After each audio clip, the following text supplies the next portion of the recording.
हाँ agriculture student, my name is Vishnu Jaiswal. आप सभी का स्वागत है हमारे इस यूट्यूब चैनल पर एग्रीकल्चर बाय विष्णु जायसवाल पर। जैसा कि आप लोग जानते हैं कि हमने जो अरुण कात्यायन की बुक है फंडामेंटल ऑफ एग्रीकल्चर को उसको जो है ख़त्म करने का निश्चय लिया है। इसके लिए जो है पिछली 2 क्लासें हो चुकी हैं। आज उस बुक की तीसरी क्लास है, तीसरी लेसन है।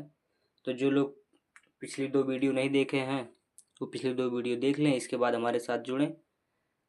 लगातार ये सीरीज चलती रहेगी जब तक ये वॉल्यूम 1 बुक ख़त्म नहीं हो जाएगी, तब तक ये लगातार लेसन वाइज बुक चलती रहेगी। कल हमने जो बताया था वो पैरेलल क्रॉपिंग तक हुआ था, यानी कि समांतर सस्तन तक हुआ था।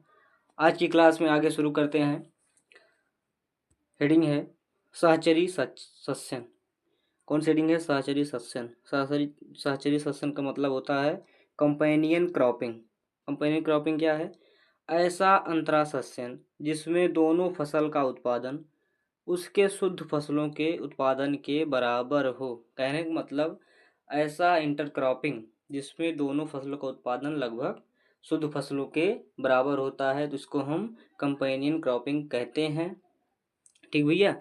जैसे कि मस्टर्ड, सरसों हो गया, आलू हो गया और प्याज हो गया। उसके साथ क्या करेंगे? उसके साथ हम शुगर केन, गन्ना को बोते हैं। तो गन्ना हमारा क्या हो गया? गन्ना हमारा मेन क्रॉप हो गया। और ये सब क्या है? ये सब अलग क्रॉप है जो हम जो है उसके लगभग बराबर जो है उत्पादन, गन्ना के बराबर क्या देगी? उत्पादन देगी। तो किसके अंतर्गत आते हैं? कंपेनियन क्रॉपिंग के अंतर्गत आता है। ठीक भैया, आगे बढ़ते हैं। गन्ने के साथ आलू उपजाने पर ना तो गन्ना का उत्पादन उसके एकल सस्यन से शुद्ध प्राप्त से कम होता है और ना ही आलू का। कहने का मतलब ये है, यदि आप गन्ना के साथ आलू उगाते हैं तो गन्ना भी बराबर होगा, यानी कि गन्ना का भी शुद्ध उत्पादन होगा और आलू का भी शुद्ध उत्पादन होगा। यही क्या है? यही भैया कंपेनियन क्रॉपिंग या साचरी सस्यन है। आगे बढ़ते हैं। दूसरा है भैया बहुस्तरीय सस्यन या मल्टी लेवल या मल्टी स्ट्रॉय क्रॉपिंग। बहुस्तरीय सस्यन, मल्टी स्ट्रॉ या मल्टी लेवल या मल्टी टायर्ड क्रॉपिंग। ये क्या है भैया? यह है कि भूमि के निश्चित क्षेत्र में किसी निश्चित समय में विभिन्न ऊंचाई की कई फसलों को एक साथ लगाना बहुमंजिली, बहुस्तरीय, बहुखंडीय खेती कहलाता है। अब क्वेश्चन पूछा था एक बार जो है बिहार बीएओ में कि मल्टी स्ट्रॉइड खेती का उदाहरण क्या है? मल्टी तो ऐसे दे दिया था कि सबसे पहले क्या था? शुगर केन, मस्टर्ड, ऑनियन या तो पोटैटो। कहने का मतलब सबसे पहले बड़ा प्लॉट जो है बड़ा प्लांट लगाते हैं क्या है? शुगर केन है, इसके बाद उससे भी छोटा मस्टर्ड, इसके बाद प्याज लगाते हैं या तो फिर आलू लगाते हैं। कहने का मतलब बहुमंजिला खेती, पहले बड़ी फिर छोटी फिर उससे छोटी, ऐसे जो है हम क्रॉपिंग पैटर्न अपनाते हैं। तो किसके अंतर्गत आता है? वो आता है बहुस्तरीय सस्यन, यानी कि मल्टी स्ट्रॉय जो है क्रॉपिंग के अंतर्गत आता है। आगे बढ़ते हैं भैया। सिनर्जेटिक सस्यन। अगला क्या है? अगला है सिनर्जेटिक सस्यन। सिनर्जेटिक सस्यन क्या है? जब दो इंटरक्रॉपिंग फसलों का प्रति हेक्टेयर उसके शुद्ध फसलों के प्रति हेक्टेयर उत्पादन से ज़्यादा हो, उसे सिनर्जेटिक क्रॉपिंग कहते हैं। कहने का मतलब भैया ये है कि जो आपने मेन फसल बोया, जैसे मेन फसल हमने बोया गन्ना, ठीक है, और उसके बाद उसमें क्या लगा दिया? आलू। आलू हमारा क्या हो गया? ज़्यादा हो गया किसके अपेक्षा? शुगर केन के अपेक्षा, गन्ना के अपेक्षा क्या हुआ? हमारी आलू जो है वो ज़्यादा हो गई। तो किसके अंतर्गत आती है? सिनर्जेटिक सस्यन, या कह सकते हैं आप जो है सिनर्जेटिक क्रॉपिंग के अंतर्गत आती है। इसमें जो है पहले मेन फसल से उत्पादन हमारी सेकंड फसल देती है। ठीक भैया। अंतरा सस्यन प्रणाली में प्रत्येक अंतरा सस्यन की संख्या प्रतिशत को आधार मानकर इसे 2 वर्गों में विभाजित किया गया है। कहने का मतलब भैया यह है कि जो इंटरक्रॉपिंग की संख्या है उसके आधार पर हम इसको 2 भागों में बांटते हैं। आइए देखते हैं वो कौन कौन से 2 भाग हैं। उनमें से पहला है योगात्मक सस्यन। योगात्मक सस्यन। योगात्मक सस्यन क्या है भैया? योगात्मक सस्यन की ऐसे अंतरा सस्यन में एक फसल मुख्य होती है तो दूसरी गौड़। कहने का मतलब एक मेन फसल होती है, दूसरी गौड़ फसल होती है। मुख्य फसल से तात्पर्य है कि ऐसी फसल, मुख्य फसल से तात्पर्य है कि ऐसी फसल की संख्या शुद्ध होती है तथा दूसरा अंतरासस्यन मुख्य फसल के जो है बुआई ज्यामिति में बदलाव लाकर या उसकी पंक्तियों के बीच रिक्त स्थान का उपयोग कर लगाया जाता है। ठीक भैया, कहने का मतलब यह है कि जैसे अभी आपने पढ़ा कि योगात्मक एडिटिव सीरीज क्या ऐड किया जाता है। देखिए उदाहरण दिया है, जैसे यह मान लीजिए कि ये हमारा क्या है, ये हमारा व्हीट है, ये गेहूं है, जो पंक्ति लगी है क्या है, ये गेहूं है, और ये वाली जो पंक्ति है ये वाली, इसमें हमने जो है क्या लगा दिया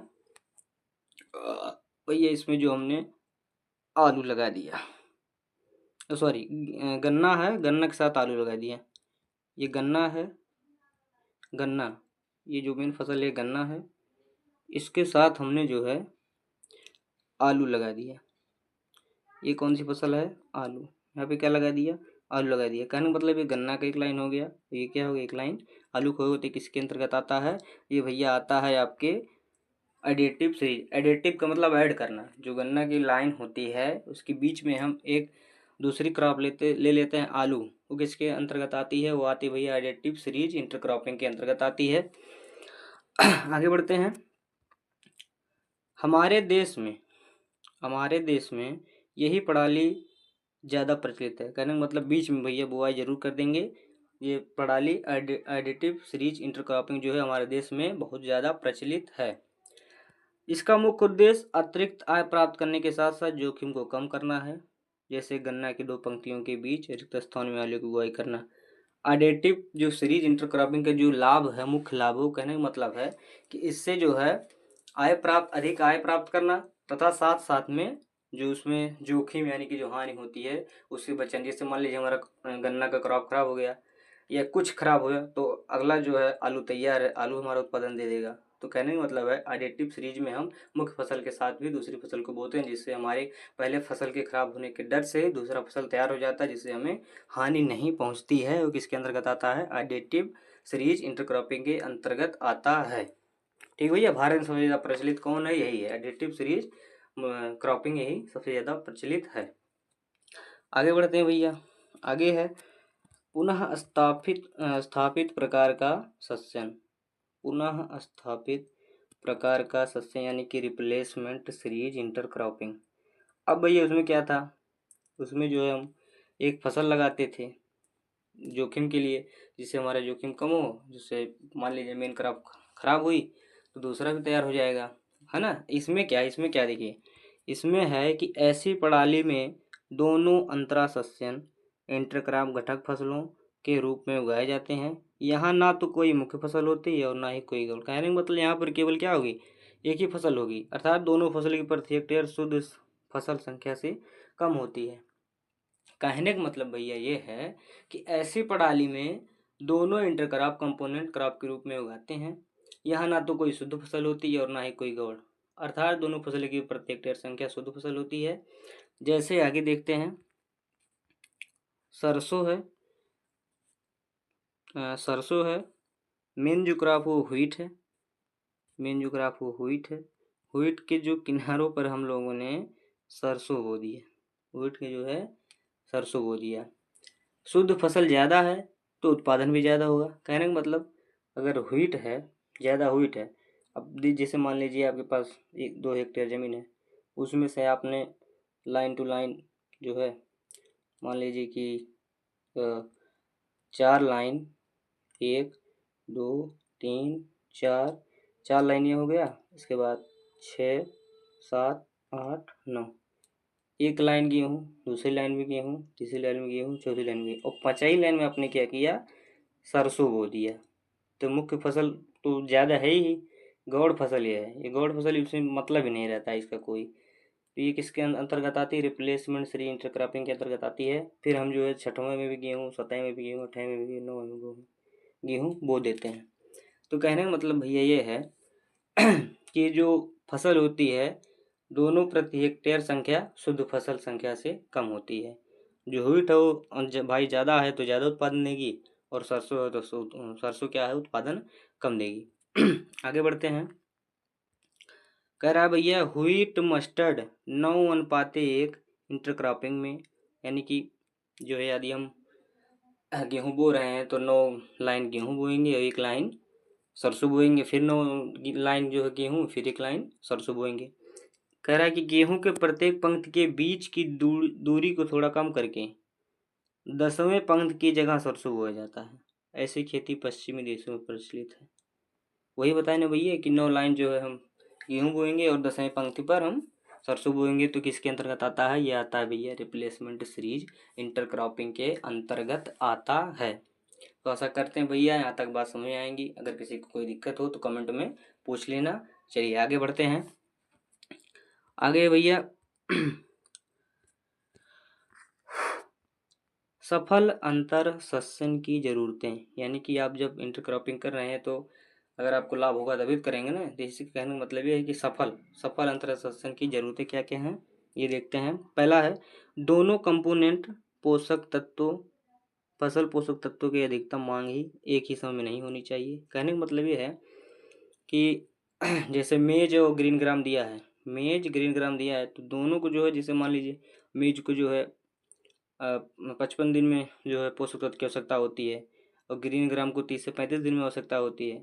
तो दोनों फसल को सेम समय पर पोषक तत्व की आवश्यकता नहीं होनी चाहिए। हम जो है रिप्लेसमेंट सीरीज में ऐसी फसलों को सॉरी इंटर क्रॉपिंग में ऐसी फसलों को अपनाते हैं जिसके लिए जो है पोषक तत्व सीमित समय यानी कि सीमित जो है मांग नहीं होनी चाहिए, यानी कि एक ही मांग नहीं होनी चाहिए इतने समय पे हमको इतना ही चाहिए, ये सब मांग नहीं होनी चाहिए। आगे दिया है कि यहाँ मक्का के लिए अधिकतम पोषक तत्व की मांग बुआई से 50 से 60 दिन बाद होती है, जबकि मूंग या उड़द की मांग बुआई के 30 से 35 दिन बाद। तो कहने का मतलब भैया हमने बताया नहीं पहले कि जैसे मक्का के जो पोषक तत्व की मांग वो 50 से 60 दिन में होती है और मूंग की 30 से 35 दिन बाद आता है। जब मक्का को अधिकतम पोषक तत्व की आवश्यकता की जरूरत पड़ती है तो उस समय मूंग या उड़द का पुष्पीकरण या कटाई का समय निकट होता है। कहने का मतलब जब मक्का को जरूरत होगी तो जो है मूंग की कटाई हो जाएगी, जिसके लिए वो सब अलग अलग हो जाएंगे। और कहने का मतलब सीधे सीधे ये भैया कि आप याद यदि इंटरक्रॉपिंग अपनाते हैं तो जो दो फसल लगाते हैं वो दोनों उन दोनों को समान समय पर पोषक तत्व की आवश्यकता नहीं होनी चाहिए, ऐसी दोनों फसल लगाइए। ठीक है, आगे बढ़ते हैं। दूसरा है सौर ऊर्जा के लिए प्रतियोगिता न्यूनतम हो। जो सौर ऊर्जा है प्रकाशीय ऊर्जा, उसके लिए जो है आपस में लड़ाई झगड़ा नहीं होनी चाहिए, यानी कि कम से कम ये लोग क्या है सौर ऊर्जा को कम से कम ग्रहण करनी। दोनों फसलें एक दूसरे के सहयोगी सिद्ध होने वाली हैं। अब देखिए भैया इसका मतलब क्या हुआ कि जैसे आप घर में हैं 5 लोग हैं, 5 लोगों का जो मत अलग अलग है, तो ये इस फसल में नहीं होना चाहिए। जो दोनों फसलें लगाई जा रही हैं दोनों फसलों का आपस में सहयोग होना इंटरक्रॉपिंग के अंतर्गत आता है। यदि आपस में दोनों फसलें सहयोग नहीं करेंगी तो इंटरक्रॉपिंग सफल नहीं होगा। ठीक भैया, आगे बढ़ते हैं। पकने के समय का अंतराल कम से कम 30 दिन का उपयुक्त होना चाहिए। पकने के समय का अंतराल 30 दिन का उपयुक्त होता है। कहने का मतलब यदि आप 2 फसल लगा रहे हैं तो पहला क्रॉप जो है दूसरे क्रॉप के पकने से पहले 30 दिन पहले तैयार हो जाए और दूसरा जो है उसके 30 दिन बाद तैयार होगा। तो कहने का मतलब ये प्रतिस्पर्धा नहीं होना चाहिए कि हम भाई एक ही समय पर पक रहे हैं तो ये फसल नहीं लगाना चाहिए जो एक ही समय पर पक कर तैयार हो। ठीक है, अलग अलग 30 दिन बाद, वो 30 दिन पहले पके वो 30 दिन बाद पक कर तैयार हो। CO2 तथा पानी के लिए प्रतियोगिता कम होनी चाहिए। कार्बन डाइऑक्साइड और पानी के लिए भी आवश्यकता जो है इनकी कम होनी चाहिए। ये सब किसके अंतर्गत आते हैं? इंटरक्रॉपिंग में ये जो है आते हैं। ठीक भैया, यहाँ तक समझ में आया? चलिए आगे बढ़ते हैं। जब किसी खेत आगे भैया मिक्स्ड क्रॉपिंग, आगे क्या है? आगे भैया मिक्स्ड क्रॉपिंग। मिक्स्ड क्रॉपिंग क्या है? जब किसी खेत में 2 या 2 से अधिक फसलें बिना किसी पंक्ति विन्यास या अनुपात के साथ साथ उगाई जाती है तो उसे मिश्रित सस्यन कहते हैं। इंटरक्रॉपिंग में क्या था? इंटरक्रॉपिंग में हम जो क्या करते थे, इसमें जो है इंटरक्रॉपिंग में हम लाइन टू लाइन प्रयोग करते, लेकिन इसमें बिना लाइन के आप डायरेक्ट बो दे रहे हैं, ठीक है, फसलें अलग नहीं हो रही हैं, इस दोनों फसलें एक में मिलाकर बो रहे हैं, तो किसके अंतर्गत आती हैं? मिक्स्ड क्रॉपिंग के अंतर्गत आती हैं। ऐसे सस्यन में बीज की बुआई छिड़काव यानी कि ब्रॉडकास्टिंग छिटकवा विधि से बोते हैं, ठीक भैया। भारत में ड्राई लैंड क्षेत्र का यह मुख्य सस्यन है। ड्राई लैंड जो सूखे वाले क्षेत्र होते हैं वहाँ पर हम जो है छिटकवा विधि का प्रयोग करते हैं, यानी कि मिक्स्ड क्रॉपिंग का प्रयोग करते हैं क्योंकि वहाँ पर जो है पानी कमी होती है, तो उनके लिए आधार रहता है कि यदि पहली फसल नहीं है तो दूसरा होगा, ठीक भैया। इसलिए हम जो छिटकवा विधि में मिक्स्ड क्रॉपिंग का प्रयोग करते हैं। यह जीविकोपार्जन खेती का अभिन्न अंग है। इसका मुख्य उद्देश्य फसल नष्ट होने से संबंधित जोखिम को कम करना होता है, जबकि अंतरा सस्यन का मुख्य उद्देश्य दो फसलों के रिक्त स्थानों को अधिक फसलोत्पादन हेतु उपयोग में लाना है। कहने का मतलब भैया क्या है, यह फसल नष्ट होने से संबंधित जोखिम को कम करता है, कौन? Mixed cropping. जबकि इंटर क्रॉपिंग में क्या होता है, दो फसलों के रिक्त स्थानों को प्रयोग किया जाता है।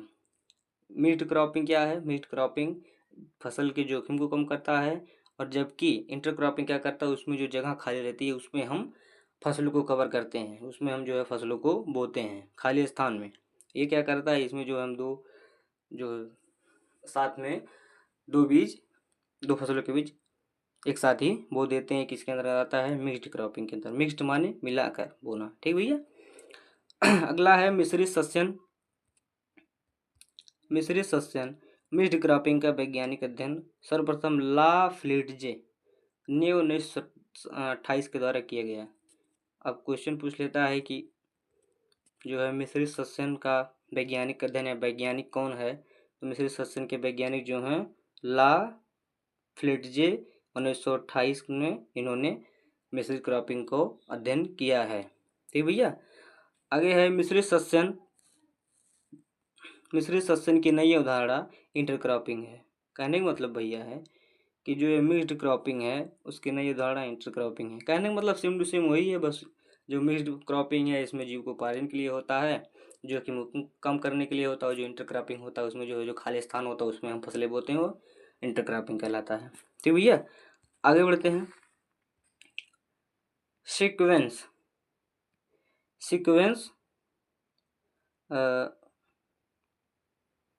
क्रॉपिंग या सीक्वेंशियल क्रॉपिंग,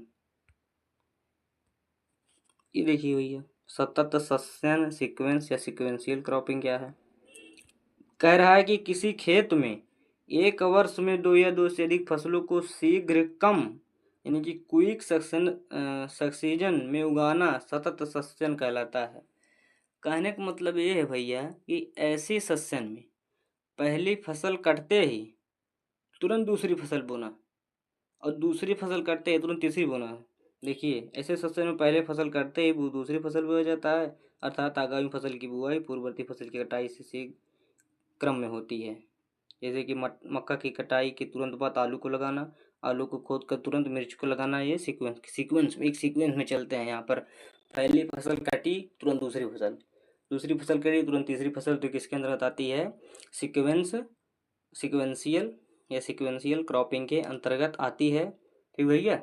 आगे बढ़ते हैं। आगे क्या दिया है, देखिए दिया है पहली फसल जो है कट गई, हार्वेस्टिंग सोइंग। दूसरी फसल वो हो गई तुरंत कटने के बाद, सेकंड क्रॉप की हार्वेस्टिंग हुई, थर्ड क्रॉप की सोइंग हो गई, तुरंत थर्ड की हो गई, फिर ऐसे ये क्रिया सीक्वेंस में चलती रहती है, इसी को सीक्वेंशियल क्रॉपिंग कहते हैं। आगे है भैया, इसे नॉन ओवरलैपिंग क्रॉपिंग भी कहते हैं। इसे क्या कहते हैं? इसे हम नॉन ओवरलैपिंग क्रॉपिंग भी कहते हैं। और इंटर क्रॉपिंग को हम जो ओवरलैपिंग कहते थे, क्योंकि दो और अधिक फसल उत्पादन में कहीं आच्छादन नहीं होता है। कहने का मतलब यहाँ पर ये नहीं होता है कि जो है एक फसल के बीच में दूसरी फसल लगानी है, या जोखिम को कम करना है, जो मिक्स्ड फार्मिंग अपनानी है। इसमें डायरेक्ट एक फसल कटती है तुरंत दूसरी फसल बो दी जाती है सीक्वेंस में, ठीक भैया। पेड़ी उगाना रतूनी या रतून को अगर सतत सस्यन या सीक्वेंस क्रॉपिंग के अंतर्गत रखा जाए तो इसमें कोई अतिशयोक्ति नहीं होगी। कहने का मतलब ये है कि जो हम पेड़ी उगाते हैं, ठीक भैया, वो किसके अंतर्गत आती है? वो आती है आपके सीक्वेंस क्रॉपिंग के अंतर्गत आती है, क्योंकि हम दूसरी फसल सनद उगा दे रहे हैं ना, काटने के बाद तुरंत पेड़ उगा रही, तो वो भी क्या है? वो सीक्वेंशियल क्रॉपिंग के अंतर्गत आती है। आगे बढ़ते हैं, रिले क्रॉपिंग। ये भैया बहुत तगड़ा क्वेश्चन है, बार बार पूछा जाता है, रिले क्रॉपिंग क्या है, रिले क्रॉपिंग क्या है। ठीक भैया, बताते हैं आपको रिले क्रॉपिंग क्या है। रिले क्रॉपिंग की उदाहरण सर्वप्रथम रिले दौड़ से आई है। रिले क्रॉपिंग जो है वो रिले दौड़ से आई है। कहने का मतलब है रिले दौड़ में 4 धावक अपने हाथ में झंडे को लेकर दौड़ते हैं। पहला धावक अपने दौड़ के अंतिम चरण से पहले ही दूसरे धावक को, दूसरा तीसरे को, तीसरा चौथे को अपना डंडा या झंडा थमा देता है। अनुपस्थित सत्सन में झंडे का स्थान खेद है तथा धावक का स्थान फसल ले लेती है। कहने का मतलब भैया ये है, क्या है रिले क्रॉपिंग। सीधा सीधा उदाहरण है कि पहली फसल कटने के पूर्व दूसरी फसल बो दीजिए, और फिर दूसरी फसल कटने के पूर्व ही तीसरी फसल बो दीजिए, तीसरी फसल के कटने के पूर्व भी चौथी फसल बो दीजिए। किसके अंतर्गत आता है, रिले क्रॉपिंग के अंतर्गत आता है। कहने का मतलब है इसमें पूर्ववर्ती फसल के कटने से पहले ही आगामी फसल को लगा दिया जाता है, यानी कि पहला फसल कटा नहीं, उसमें जो दूसरा फसल भी लग गया, तो इसके अंतर्गत आता है, रिले क्रॉपिंग के अंतर्गत आता है। लेकिन इसमें यह ध्यान रखा जाता है कि दोनों फसलों में प्रतियोगिता कम से कम हो, दोनों फसलों में प्रतियोगिता जो है कम से कम हो। इसके लिए आगामी फसल की बुआई पूर्ववर्ती फसल की कार्य की परिपक्वता के बाद ही करनी चाहिए, यानी कि जब पहली फसल जो है फिजियोलॉजिकल मेच्योर्ड में हो जाए तो उसके बाद नहीं बोना चाहिए। कहने का मतलब कब उसके जो है कटने का समय आ गया तो बो देना चाहिए, ताकि वो जब देखिए दूसरी फसल जो है ग्रोथ करेगी तब तक जो है पहली फसल कटकर ख़त्म हो जाएगी। क्या है, उसको हम रिले क्रॉपिंग कहते हैं। रिले क्रॉपिंग कहाँ से लिया गया, रिले क्रॉपिंग रिले दौड़ से लिया गया है, जहाँ पर क्या होता है, एक धावक दूसरे धावक को, दूसरे धावक तीसरे धावक, तीसरे धावक चौथे धावक को झंडा देता रहता है, जिसे रिले क्रॉपिंग शब्द की नींव पड़ी। अब ये उदाहरण जैसा है फर्स्ट क्रॉप। फर्स्ट क्रॉप क्या कर रहा है, फर्स्ट क्रॉप में जो है आपने फर्स्ट क्रॉप की जो है हार्वेस्टिंग कर ली, और फर्स्ट क्रॉप में हार्वेस्टिंग के पहले हमने सोइंग सेकंड क्रॉप की कर दी, यानी कि हार्वेस्टिंग करने से पहले हमने जो है उसमें सेकंड क्रॉप की सोइंग कर दी। फिर वैसे ही सेकंड क्रॉप की हार्वेस्टिंग करने से पहले थर्ड क्रॉप की सोइंग, फोर्थ क्रॉप की जो है थर्ड क्रॉप की सोइंग करने से पहले हार्वेस्टिंग करने से पहले फोर्थ क्रॉप की सोइंग कर दी जाती है। ये रिले क्रॉपिंग कहलाता है। कहने का मतलब पहली फसल कटाई से पूर्व उस खेत में दूसरी फसल को बो देना ही रिले क्रॉपिंग कहलाता है। रिले क्रॉपिंग किससे संबंधित है, रिले क्रॉपिंग रिले दौड़ से संबंधित है। डॉक्टर शेर सिंह बेंस ने, आगे भैया डॉक्टर शेर सिंह बेंस ने भारत के उत्तर पश्चिमी क्षेत्र के लिए निम्नलिखित रिले फसल पद्धति की अनुशंसा की है। भारत के लिए उत्तर पश्चिमी क्षेत्र के लिए रिले क्रॉपिंग फसल पद्धति की अनुशंसा की, जिसमें उन्होंने बताया कि आप जो है पहले मूंग लगाइए, मूंग के कटने से पहले उसमें जो है मक्का बो दीजिए, फिर मक्का के कटने से पहले उसमें पोटैटो लगा दीजिए, पोटैटो कटने से पहले व्हीट बो दीजिए। ठीक भैया, ये रिले क्रॉपिंग दर्शाता है। बिहार और बंगाल में प्रचलित पैरा सस्यन, बिहार और बंगाल में कौन सा सस्यन प्रचलित है, पैरा, तथा मध्य प्रदेश में प्रचलित उटेरा सस्यन को भी रिले क्रॉपिंग में रखा जाता है। बिहार में कौन सा प्रचलित है, पैरा सस्यन, मध्य प्रदेश में कौन सा, उटेरा सस्यन प्रचलित है। इसको किसके अंतर्गत रखा जाता है, इसको रिले क्रॉपिंग के अंतर्गत रखा जाता है। अगर दूसरा पौधा, यानी कि जो पौधा हम लोग डाल रहे हैं ट्रांसप्लांटिंग के लिए, वो नर्सरी में विकसित हो रहा है, तभी वह क्या है, रिले क्रॉपिंग कहलाता है। जो नर्सरी में हम लोग बीज सही तैयार करके बीज को डालते हैं, वो भी किसके अंतर्गत आता है, वो भी रिले क्रॉपिंग के अंतर्गत आता है। कह सकते हैं कि ऐसा आधुनिक सस्य, रिले क्रॉपिंग कह सकते हैं ऐसा आधुनिक सस्य वैज्ञानिक का मानना है, यानी कि जो वर्तमान में जो है वैज्ञानिक हैं, एग्रोनॉमिस्ट हैं, उनका मानना है कि जो नर्सरी है वो भी किसके अंतर्गत आती है, वो भी रिले क्रॉपिंग के अंतर्गत आती है। रिले क्रॉपिंग को अतिछादन सस्यन या ओवरलैपिंग क्रॉपिंग भी कहते हैं। देखिए, नॉन ओवरलैपिंग किसको कहा जाता था, नॉन ओवरलैपिंग जो है हम रिप्लेसमेंट सीरीज इंटरक्रॉपिंग को कहते थे। ठीक भैया, और यहाँ पर जो है रिले क्रॉपिंग को हम ओवरलैपिंग क्रॉपिंग कहते हैं। आगे बढ़ते हैं, आगे भैया बहुस्तरीय सस्यन, मल्टी स्टेरॉयड या मल्टी स्टेरॉयड या मल्टी लेवल क्रॉपिंग, पहले भी बता चुके हैं इसको। जैसे मान लीजिए क्या है ये, जब किसी खेत में विभिन्न ऊंचाई, जड़ क्षेत्र तथा पौधकाल की फसलें साथ साथ पैदा की जाती हैं, तब इसे बहुस्तरीय खेती कहते हैं। थोड़ा भाई 1 मिनट पानी पी लें।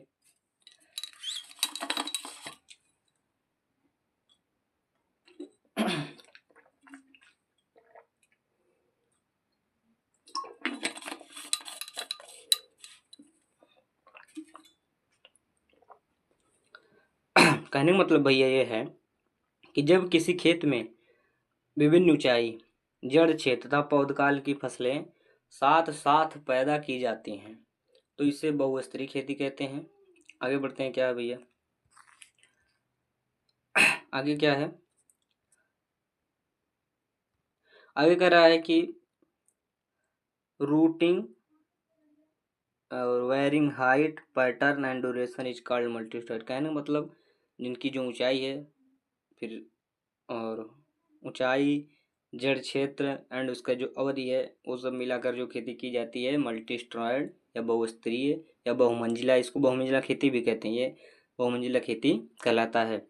ऐसे सस्यन के अंतर्गत उद्यान पौधे, विशेषता फल एवं रोपी फसलें युक्त बागों के रिक्त स्थानों में अल्पावधि, कम अवधि में जल्दी बढ़ने वाले फल फूल, सब्जियां, खाद्य एवं चारा फसलें उगाई जाती हैं।